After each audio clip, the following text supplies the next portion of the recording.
মুখ্যমন্ত্রী বারবার বলেছেন, মুখ্যমন্ত্রী বারবার হুঁশিয়ারি দিয়েছেন বালি চুরি করা যাবে না। তারপরেও ধূপগুড়িতে পুলিশের সামনে বালি চুরি হয় কি করে? দেখুন, ট্রাক্টরের পর ট্রাক্টর বালি চুরি হয়ে যাচ্ছে। বালি পুরসভার কথা বলছিলাম, আর এখানে বালি চুরি হয়ে যাচ্ছে। দেখছেন সেই ছবি, ভাবা যায় সাধারণ মানুষ কি বলছেন দেখুন। দোকানের পাশে নাকা চেকিং আছে, পুলিশ আছে, অভিযোগ আছে, কেন দেখছে না বিষয়টা? অবশ্যই প্রশাসনের সঙ্গে কথা বলা উচিত যে বিষয়টা দেখুন, যদি এই বালুটা কাজে লাগে এলাকার মানুষের, তাহলে সেটা বৈধভাবে তোলা হোক।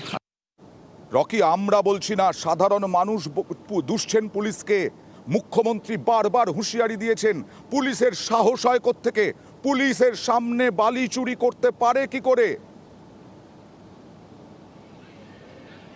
অয়ন, মামার ঘরে মাসি আর বাবার ঘরের পিসির ভূমিকা নিচ্ছে প্রশাসন, এমনটাই কিন্তু অভিযোগ স্থানীয় বাসিন্দাদের।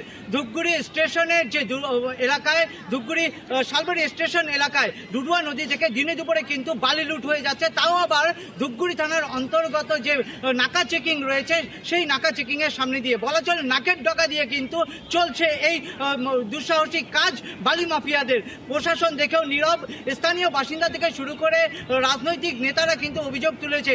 এবার কিন্তু অভিযোগের তীর বিজেপির দিকে, কারণ সেই যে গ্রাম পঞ্চায়েত রয়েছে বিজেপির দখলে, আর তৃণমূল কিন্তু খোঁচা দিয়েছে যে বিজেপির নেতাকর্মীরাই সেখানে জড়িত থাকতে পারে।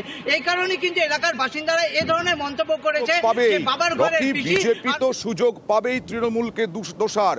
পুলিশের সামনে যদি হয়, পুলিশের থানায় কত মাল যাচ্ছে রকি?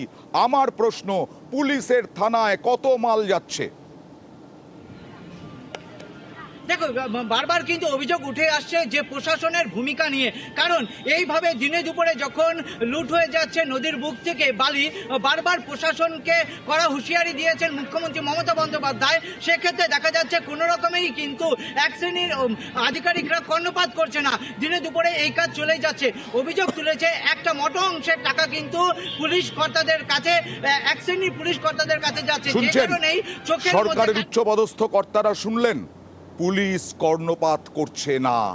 ভাবা যায় মুখ্যমন্ত্রী যেখানে বলছেন বারবার করে প্রশাসনিক বৈঠকে ধমক খাচ্ছেন পুলিশ কর্তারা, তারপরেও লজ্জা নেই, তারপরেও এইভাবে চুরি করতে দিচ্ছেন।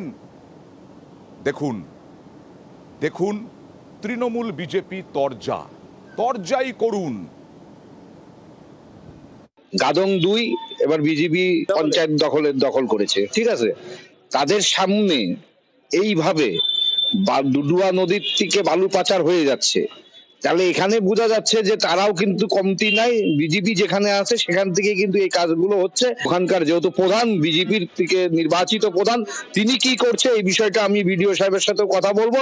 বিডিও সাহেব ওই বিষয়টা দেখবে এবং আমরা বিএলও সাহেবকেও জানাবো, বিএলও সাহেব এই বিষয়টা দেখবে। যারা যারা যুক্ত আছে তাদের বিরুদ্ধে কত শাস্তি দেওয়ার ব্যবস্থা আমরা করবো।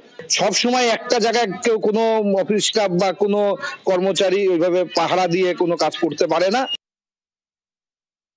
এটা তো হাস্যকর বক্তব্য। বিজেপির কোনো কিছু হলেই সেটা হচ্ছে বিজেপির ঘাড়ে চেপে যায়। স্বাভাবিকভাবে সেখানে পুলিশের নাকা চেকিং রয়েছে, পুলিশের সামনে ঘটনা ঘটছে, আর সেখানে বিজেপি যুক্ত হয়ে গেল। আসলে তৃণমূল কংগ্রেসের নেতারা শাক দিয়ে মাছ ঢাকার চেষ্টা করছেন।